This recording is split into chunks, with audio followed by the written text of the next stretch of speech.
इसके बाद वो दोनों सीधा वहां से उस क्रायोफ्यूल वाले चेंबर के बाहर पहुंच जाती है और रेन टेलर को वो चिप देकर उसे एंडी में डालने के लिए कहती है। जैसे ही टेलर ने वो चिप एंडी में डाली, वो रिबूट होने लगता है और तभी उन अंडों में से बहुत सारे क्रिएचर निकलने लगते हैं।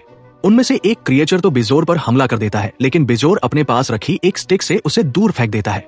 तभी एक दूसरा क्रिएचर टेलर पर भी हमला कर देता है, पर बिजोर उसे अपनी स्टिक से करंट देकर टेलर के मुंह से दूर कर देता है, पर टेलर बेहोश हो जाता है।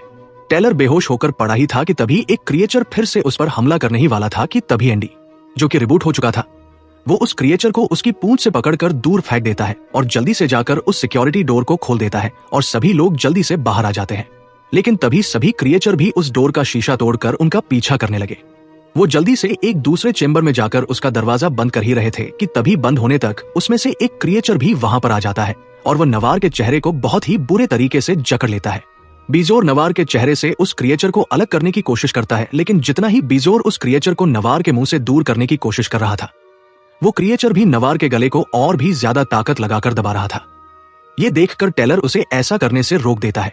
तभी रिबूट हुआ एंडी बोलता है कि जहां तक मुझे लगता है ये क्रिएचर इसे मार नहीं रहा, पर इसे ऑक्सीजन देकर इसको जिंदा रखने की कोशिश कर रहा है, लेकिन मुझे भी नहीं पता कि ये ऐसा क्यों कर रहा है। वो उन्हें बताता है कि इसके बारे में हमें ये सिंथेटिक रोबोट जरूर बता सकता है, इसलिए टेलर और एंडी दोनों उसे एक्टिवेट कर देते हैं। वो रोबोट उन्हें कहता है कि जितना जल्दी हो सकता है यहाँ से भाग जाओ, क्योंकि अगर तुम यहाँ पर थोड़ी देर भी और रुके तो मारे जाओगे। वो रोबोट उन्हें उस क्रिएचर के बारे में भी बताता है जो कि नवार के मुंह पर चिपका हुआ था। वो कहता है कि ये जीव इसके अंदर एक बीज छोड़ रहा है और कुछ ही देर में इसके अंदर से एक जेनोमॉर्फ नाम का क्रिएचर निकलेगा और वो उन्हें वहां पर ऊपर टंगे जेनोमॉर्फ की बॉडी भी दिखाता है। उस वक्त हमें पता चलता है कि वो बड़ा सा होल जेनोमॉर्फ के खून से ही हुआ था, क्योंकि उसके शरीर से खून नहीं बल्कि तेजाब निकलता है। वो वेलेंडुतानी रोबोट एंडी को कहता है कि तुम्हें इस लड़की को यहाँ से ले जाने से रोकना होगा, क्योंकि अगर ये बाहर गई तो तबाही मच जाएगी। एंडी बिजोर को नवार को ले जाने से रोकता है, लेकिन बिजोर गुस्से में